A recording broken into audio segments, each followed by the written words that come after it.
It is the 19th of April, 2021. This is David Gauci. Dave Nagel and I welcome all of you to the third Business and Energy session of Forum 2100 for the year 2021.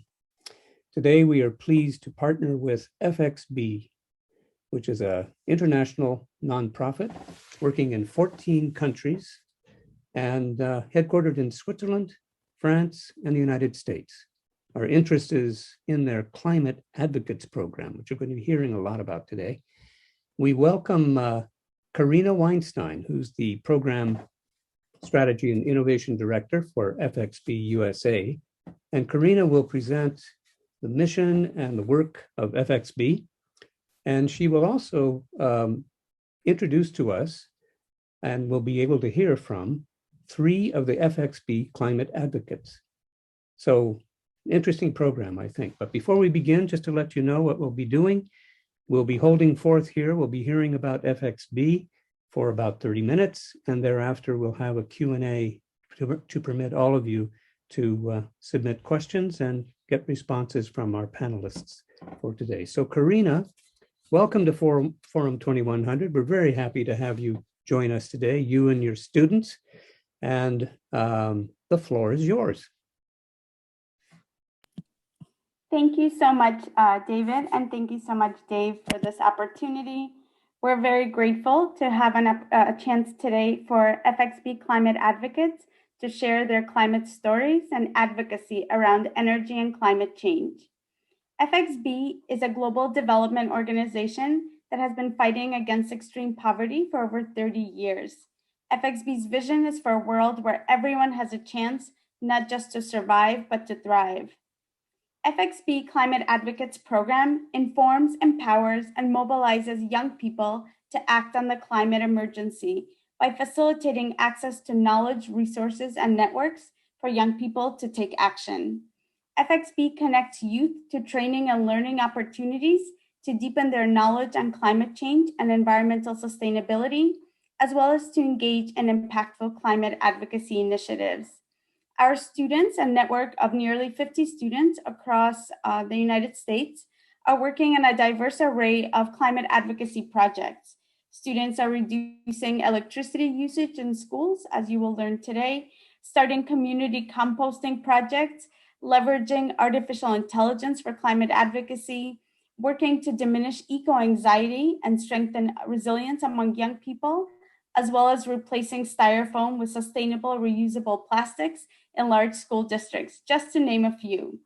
So I'm very honored and thrilled today to present to you 3 of our students, 3 FXB Climate Advocates, who will share their reflections and climate advocacy projects at the intersection of energy and climate change.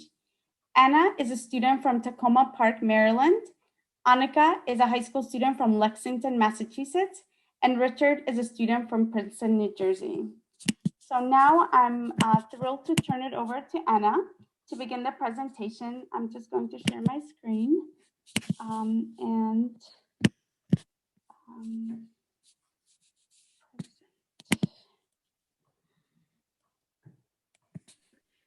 Thank you so much, Karina. So my name's Anna, and I'm going to be talking to you today about the youth perspective on fossil fuels. If you go to the next slide. So just to start out with the basics, fossil fuels are compound mixtures made of fossilized plant and animal remnants from millions of years ago. The creation of fossil fuels, either oil, natural gas, or coal, from these fossils is determined by the type of fossil, the amount of heat, and the amount of pressure, and that's from the Smithsonian. So fossil fuels are exactly what they sound like. They're fuels made out of fossils. And why are they bad to the planet? Well, when fossil fuels are burned, they release carbon dioxide and other greenhouse gases, which in turn trap heat in our atmosphere, making them the primary contributors to global warming and climate change. And that's from National Geographic. Additionally, the extraction and refinement processes of fossil fuels tend to use and pollute massive amounts of water. If we go to the next slide. So we as a society are currently dependent on fossil fuels to fuel most of the things that we do, and we need to move away from them in order to create a sustainable future. But all of you already know that. That's like the baseline stuff that I'm sure everyone here is pretty familiar with. The real question is, how do we make that move away from fossil fuels in the best way possible? And this is where I think the youth perspective starts to become very valuable. If you could go to the next slide. So I see that there are sort of three tenets of the youth perspective on fossil fuels. The first being planet over profit. And this essentially means that we need to internalize the idea that large corporations as a whole aren't interested in saving the planet, they're interested in marketing. So if we go to the next slide, we'll see an ad from Coca-Cola. This is a perfect example of greenwashing, which is when a company or corporation that is not environmentally friendly tries to market itself as environmentally friendly for purposes of profit. And we can see right here in this ad that Coca-Cola is trying to present itself as very environmentally friendly, whereas in reality, Coca-Cola released 5.56 million metric tons of greenhouse gas emissions in 2019, which is a massive amount for one organization. So they're trying to market themselves as a green company, but they're really massive corporate polluters. And this is such a widespread issue. It's not anywhere near just Coca-Cola.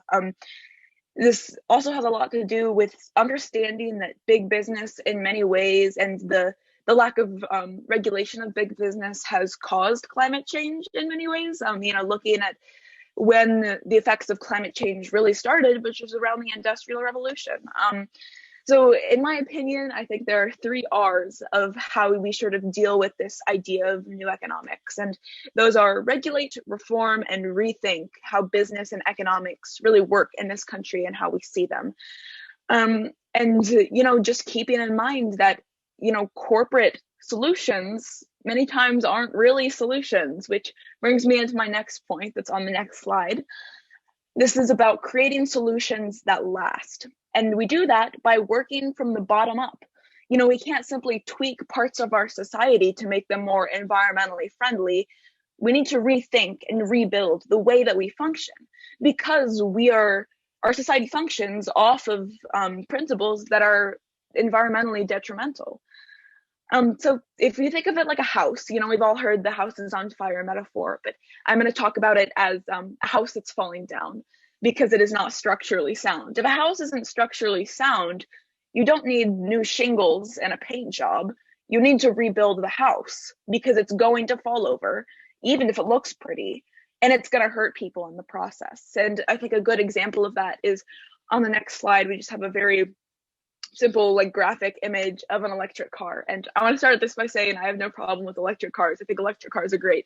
But if we look at this white car, it's being powered through this black cable, and that black cable is full of electricity. So it's just electricity going into this electric car, no fossil fuels in that black cable going into that car.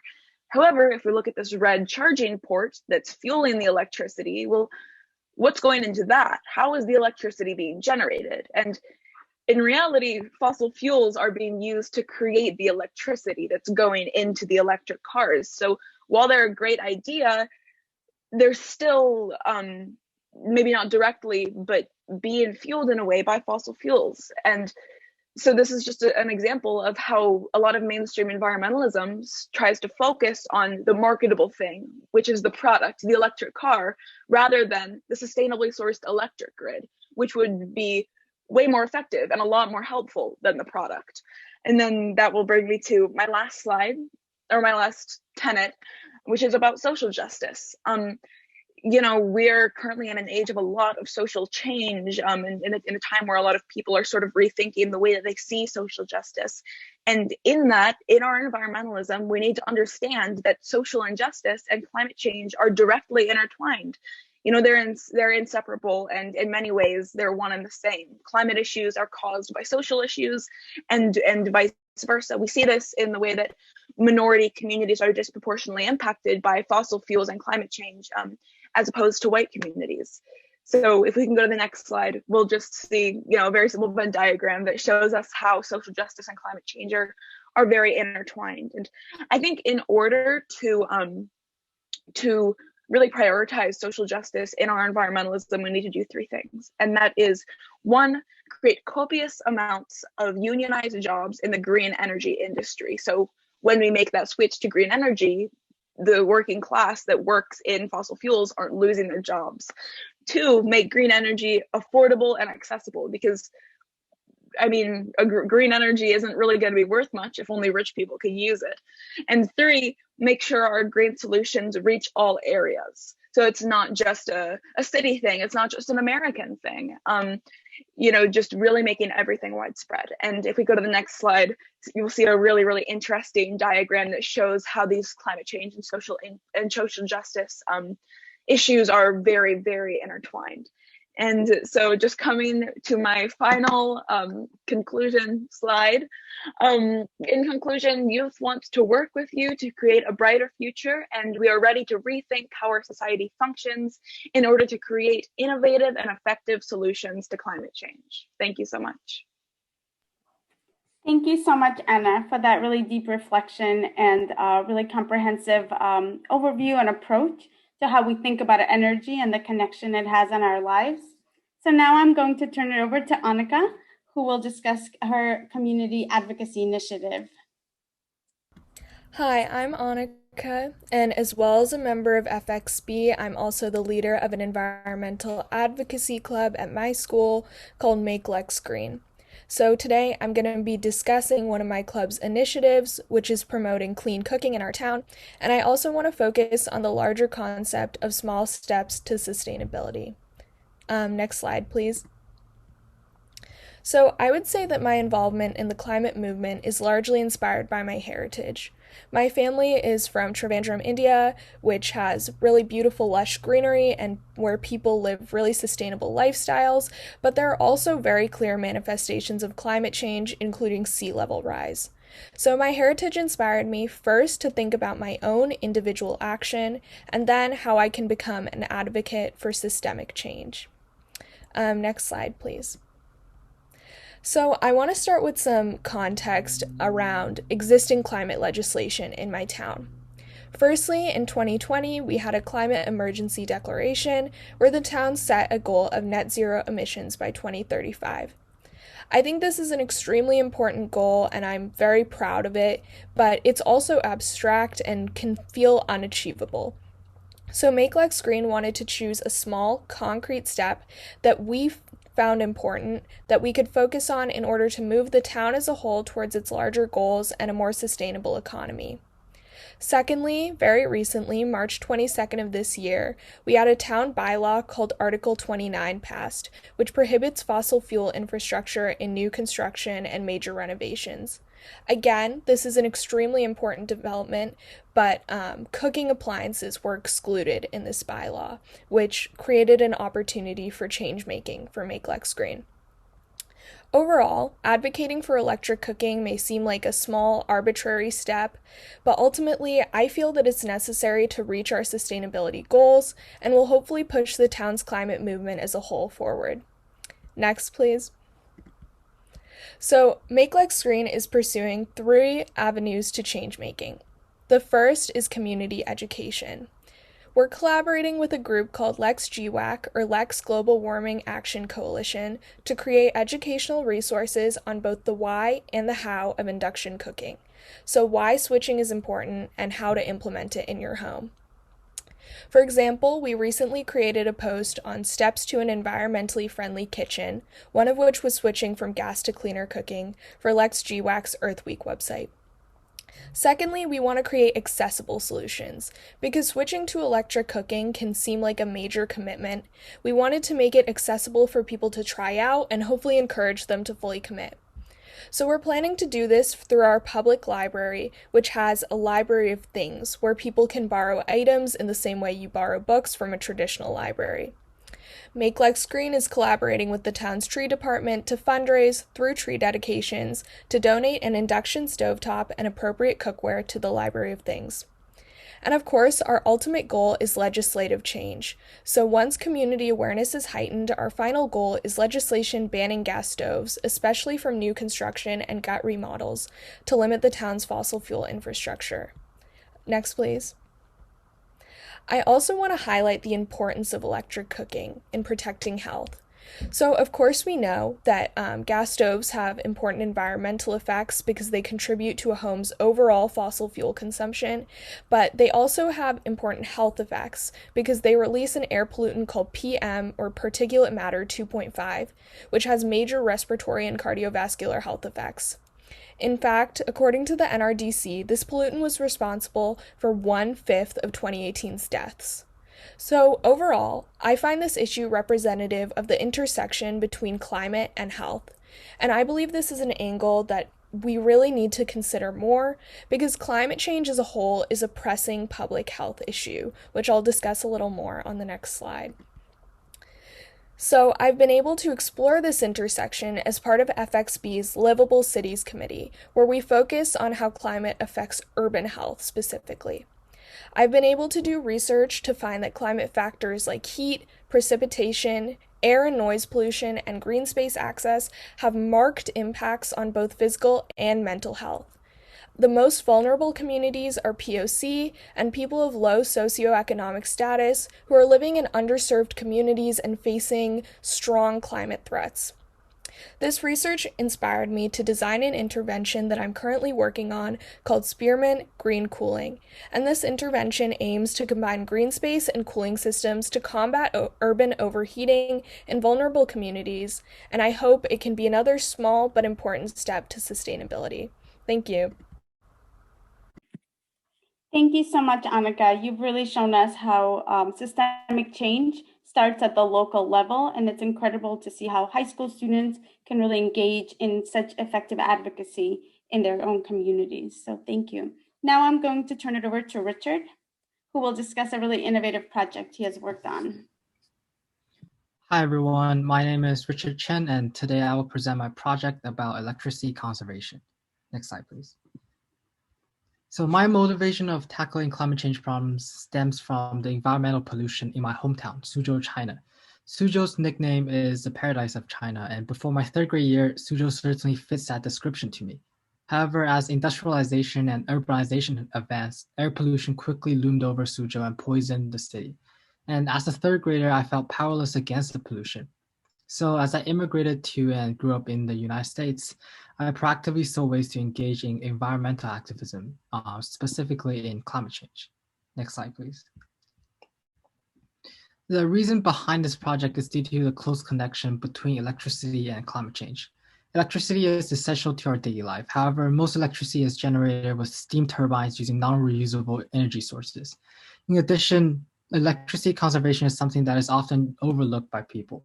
The little losses of electricity will lead to higher demand for electricity, which can contribute to problems like global warming and pollution. Thus, electricity conservation is an essential problem that must be addressed this era. Next slide, please. Here is an overview of my project. The goal of the project is to raise awareness about electricity usage and prevent power waste. The way this project is going to achieve its goal is by developing an app that will make users voluntarily reduce their electricity usage. The app will contain 2 pages. The main page will display an animated character, the electricity usage limit, and use electricity. The secondary page will contain tips and news related to electricity usage, conservation, and climate change. And then there will also be a social media page created to update the users on the project. Next slide, please. The primary page is the essence of the project, and for the sake of time, I will only be introducing this part of it. On this page of the app, there will be an animated character whose health and vitality are inversely proportional to electricity usage. That means that if the electricity usage exceeds a certain amount, the animated character will be sick or dead. As long as the energy usage is below the limit, it will be lively and have interactions with users, such as dancing and greeting. The animated character's purpose is to arouse the sympathy of the users and help them to develop responsibilities of protecting the animated character, which will then transform into awareness and responsibility of reducing electricity usage. Next slide, please. The app can be in the form of an actual app or web page that will be projected onto screens of public areas. After the installment of the app, users will receive notifications from the app when electricity usage exceeds certain thresholds. The app will also send tips about how to save electricity to users through notification from the secondary page. Currently, I've already constructed an electricity meter that can measure power usage by simply being attached to the outside of wires. And also I've programmed the code that can constantly update the electricity readings to the server. The next steps are actually building the actual app and optimizing the built gadgets by testing out bigger buildings. Next slide, please. With this project, I hope to not only raise electricity conservation awareness of the younger generations, but also develop a mature algorithm that can optimize electricity usage. Although the immediate benefits don't directly mitigate climate change problems, they will hopefully reduce the rate of occurrence and deterioration of these problems. In addition, similar past projects are often ineffective at raising people's passion about power saving. And by developing a sense of responsibility through the interactive program, the project aims to genuinely inspire people to take action for electricity conservation and feel happy while being involved in it. Next slide, please. Sorry, can you go to the next slide? And that extends to the relationship between our generation and climate change. Everyone should care about climate change because all of us are affected regardless of our different backgrounds and geographical locations. Economically, extreme weather will increase higher prices for necessities. Industrial-induced natural disasters will deprive people of their home, financial stability, and oftentimes their loved ones. Therefore, everyone should at least care about climate change and strive to tackle these problems, whether it's simply just following news and influencers on social media or joining organizations and participating in activities like marches and forums. If you feel motivated, you can pick a topic that you're really interested in and dig deeper into the issue. With all the resources this era has gifted us, anything is possible. I want to stress again that this climate change impacts everybody and everybody should care. And it's really important that we perform something against it, whether it's just following people on social media or participating in further actions like marches and forums. And better yet, that if you're interested in a topic, then you should dig deeper into the issue, whether it's through research, whether it's through starting a project. And since this era is flooded with information and all different researches, anything is possible. Great. Thank you very much. Really, let me re-engage you, Karina, just for a couple of questions. This is intriguing. We're very impressed with the 3 students that you have brought to the platform here. And I know that you said there are 47 others apparently. So can you just tell us, how do you recruit students to the Climate Advocates Program, and how do people, or how do students apply? What criteria do you use? And do you have a maximum number that you would accept into the program? Thank you.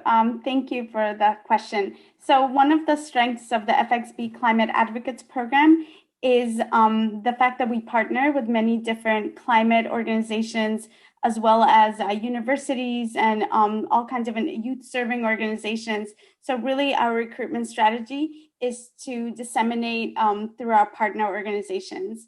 The students fill out an application and sign a commitment letter, as well as go through an interview process with me.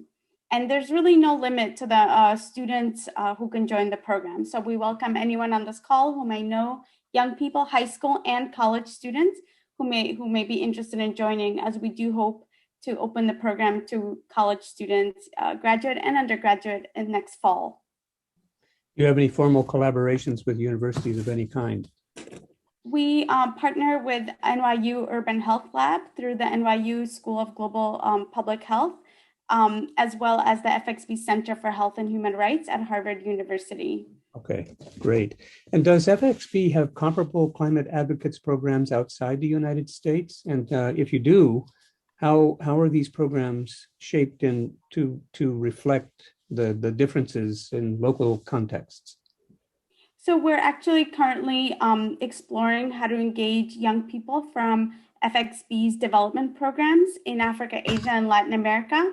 And we welcome, this is a global network, and so we certainly welcome youth from all over the world to join the network. And really, since FXB Climate Advocates is a convener and facilitates access to resources and opportunities, we think we can easily translate what we've done with US students to work with students, with young people in developing countries and not developing countries all over the world.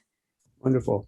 So you've given us this great opportunity to have this conversation across the generational divides that otherwise separate us, I think.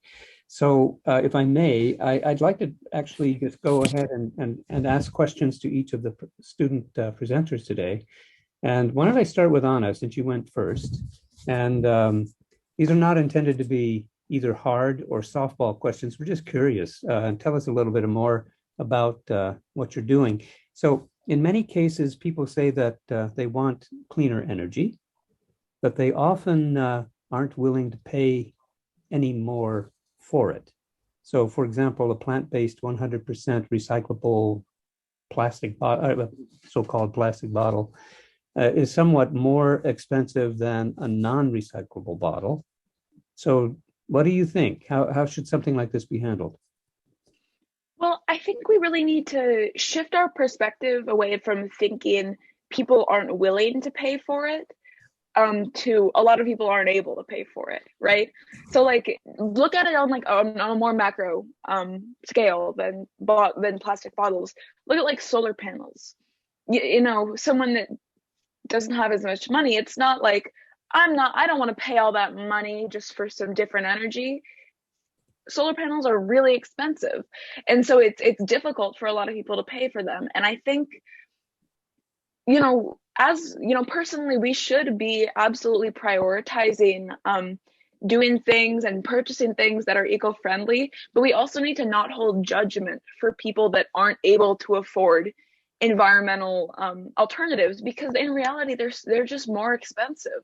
And I think we really need to work to create you know, environmental alternatives that are not as expensive. I think we need to subsidize environmental alternatives so we don't have to tack as high of a price on them. I think that's going to be super, super helpful. And yeah, in general, just really look at it as an issue of, you know, it tends to cost more to make environmental alternatives, but the consumer doesn't necessarily have to be paying that cost, because we can subsidize those things. So yeah. Okay. All righty. Well, thank you. I'm going to come back to you. I want to make sure we talk to each one of the students and get their perspectives. So Annika, you're next, if you don't mind. You mentioned about electric stoves, trying to get people to use electric stoves and the advantages of doing so.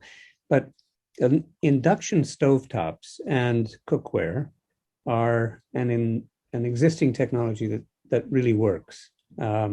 Yet many cooks, and particularly serious chefs, given a choice, would still prefer natural gas stoves. So what would you recommend as a strategy for changing the thinking about cooking with gas? There are a lot of cooks that are probably in the audience and be interested to understand your perspective.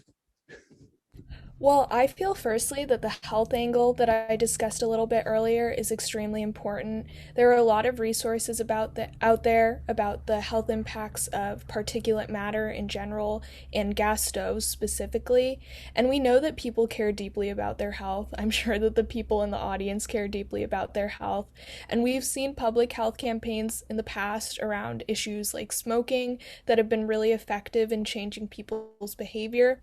So I think if we can highlight how gas stoves are affecting people's health as well as the environment, that's important. I would also say, point out that induction cooking specifically is also energy saving, which appeals to people's environmental and economic perspectives. And it's often touted as more convenient in portability and cleaning, which are some important advantages. Okay, thank you very much. I'll come back to you with another question in a minute. But Richard, very interesting presentation, and thanks for your flexibility, given the technological glitches here. Many climate advocates say that decarbonization should occur without any reduction in energy usage. It seems like you recommend an approach, a different approach actually, one that tries to make energy usage more efficient. So what caused you to take this different view? You gave the background of where you came from in China, but I wasn't sure if it was connected to this. I think the statement that decarbonization should occur without any reduction in energy usage is certainly true on an industrial level. Due to consumption of electricity, especially the demand on the corporation level, it is hard to reduce energy usage significantly while decarbonizing on energy sources.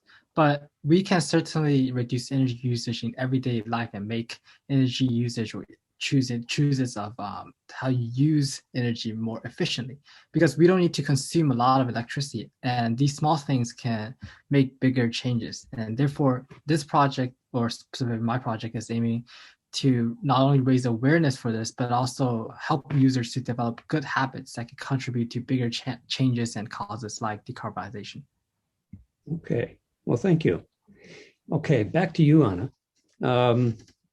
You had a very interesting slide at the end of your presentation about the overlap between pursuit of social justice and climate justice, I think it was, of climate change, and then the intersection with climate justice.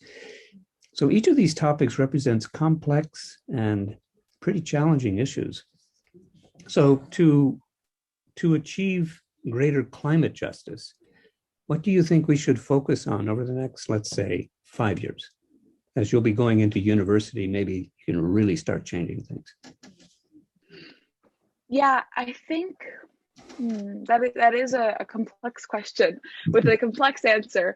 But I think really we need to be focusing on communities of color, low-income communities, the communities that are being the most directly impacted by climate change and by specifically the effects of corporations. You know, this is a little bit off topic, but I created a documentary earlier this year for C-SPAN about environmental racism, and that prompted me to do a lot of research into things like Cancer Alley, how you know, entire like massive communities of color are experiencing higher rates of asthma, cancer, just lower life expectancies because of you know, refineries and like greenhouse gas plants in their communities. Corporations choose to put facilities that have detrimental impacts to the surrounding communities in communities of color and poor communities. And so I think we really need to be focusing on educating those communities and mobilizing those communities, because there's a certain mindset from corporations that those communities aren't going to do anything, that they're helpless. And that's just completely untrue. And so I think putting focus in like the grassroots, in the working people, is what's really going to fuel us forward in these next few years. Well, thank you for that. I don't think that was off topic at all. So thank you. So Annika, second question for you.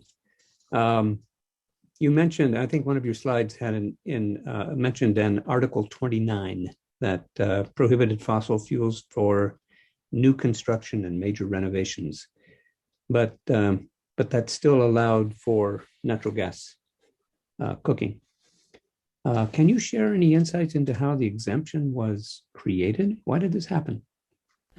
Yeah, so from what I understand, Article 29 was aimed at reducing fossil fuel infrastructure in general, but some of the groups behind it were kind of focused on clean heat specifically, because heat is such a major source of CO2 emissions. And there were multiple practical exemptions in Article 29. So it included cooking appliances, but that also included outdoor appliances and backup generators. So I guess in proposing the bill, people worried that it would be too difficult to go fossil fuel free with these appliances. So these exemptions were made as a sort of compromise to make sure that the bylaw would still be passable in our town meeting. Okay, very good. Thank you. Okay, Richard, here's a second question.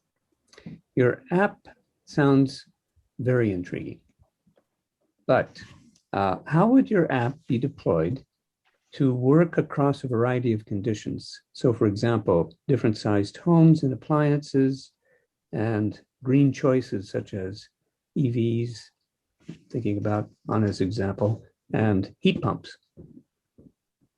Just for example. Mhm. Right now, we're actually testing this app and program on different places like home, schools, and see how it will react. And currently, the app will calculate the sum of electricity consumption rather than individual appliances. However, if desired, we can install power clamps on all appliances, calculate the ones that are using the most electricity, and then notify the user about them through the app. And then the secondary page of the app will also give tips to the users on what they can do to cut down electricity usage. However, cases like electric vehicles are pretty tough because if you want, because of the purpose of the project, it's to use the psychology of the user rather than automizing and optimizing the electricity for the user. This way, users can develop awareness and consciousness for electricity conservation rather than just relying on machines and programs to do all the work. And if the users do rely on algorithms, they will just utilize this solution until it can no longer optimize the large sum of electricity usage, which doesn't really solve the problem. And through this project, we want to solve the problem from its stem rather than being too reactive and passive to the problem.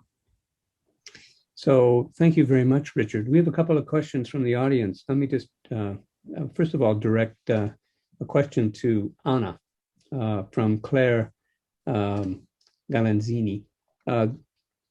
She said she'd be interested to know if you have any suggestions on what corporations can focus on with regard to regulation. That's under your 3 R's strategy: regulate, reform, and rethink. And this would probably apply to Annika's presentation too.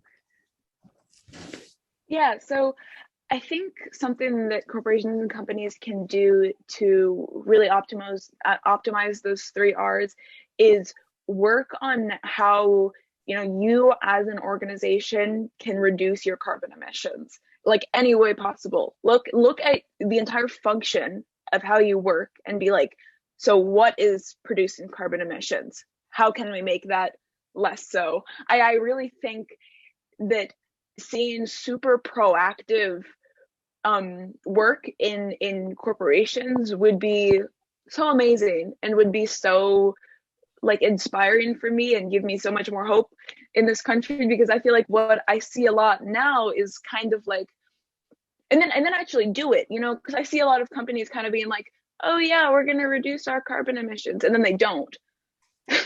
So I think really being honest sort of with yourself as someone that is an owner or an executive of a company or a corporation about your impact on climate and about how you can reduce it. So regulate your carbon emissions, reform.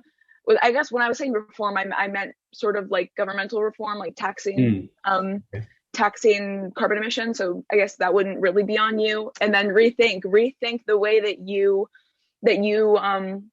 contribute to climate change, and rethink your carbon footprint, and rethink the way that you work. Try to reconfigure it a little bit to be a little more environmentally friendly. Good, thank you. Annika, do you have anything to add on that? Yeah, I completely agree that businesses should be looking for any way possible to reduce their carbon emissions. I also think that an important part of that is accountability. So we discussed greenwashing a little bit and about how businesses will kind of use band-aid solutions as a marketing tactic. But I think for businesses to choose truly environmentally friendly solutions, they have to be honest and hold themselves accountable about how they're currently contributing to climate change, and then they can make truly impactful solutions. Thank you. I have to explain. Claire is actually from sub-Saharan Africa, from Claire Magolwe Galanzini, and she wants to ask Karina, are there any examples from FXB of projects in the energy and climate space that have been applied and perhaps have been successful in sub-Saharan Africa? So we have, FXB has worked in Rwanda since the end of the genocide. And we have a really innovative initiative that's biochar. It's a burning of biomass to create organic fertilizer. And we were really the pioneers of of that initiative in Rwanda, and it's been so impactful for the communities, for the farmers in terms of their agricultural output, and for the environment. So I think that's just a really great example of how these kind of initiatives can thrive in Africa. Thank you very much. Now we're getting out of time now, but I just want to say this is encouraging. It gives us all hope. Looking at the younger generation that moves progressively into positions of responsibility to tackle these problems. And I would assert, I think, that this is more than climate advocacy. I think you're problem solving, which is really also a big part of what we need to have done. So congratulations to all of you. Thank you for sharing your perspectives and your work. And we encourage you to keep going and help us all and reach across the generational divides. I think we all need to be in this conversation together. So thanks for being with us today. Thank you, Karina, for reaching out and collaborating with us. We're very grateful. Okay, for next time, just so everybody knows, we're going to be pushing on another theme. On May 12th, we will reconvene, and we have our guest will be Tracy Holloway from the University of Wisconsin. She is the Gaylord Nelson Distinguished Professor at the University of Wisconsin. And she's going to be talking about the power of interdisciplinary graduate training in energy. There is the Nelson Institute for Environmental Studies there that is interdisciplinary. And I think this is probably something that's going to be happening at more and more academic institutions around the world.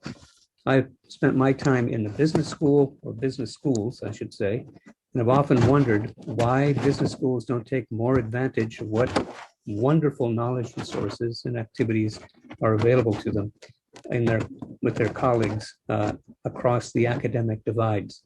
Talk about having challenges to communicate across artificial boundaries. This is clearly one, but we've got to tackle this problem too. There's so much that we know and so much that we can do. So please join us on the 12th of May, Tuesday at 11:30 Eastern Daylight Time. And we'll welcome Tracy Holloway to Forum 2100. But for now, thanks again, Karina, Anna, Richard, and Annika for enlightening us with your work today. We're grateful for what you're doing. And thank you all in the audience for attending. This has been recorded. It'll be available on the Forum 2100 YouTube channel in a short day or so. And we welcome you all back and spread the word. There's a lot to be done. So for the moment, Dave Nagel and I wish you all well. Bye for now. Bye. Thank you guys so much.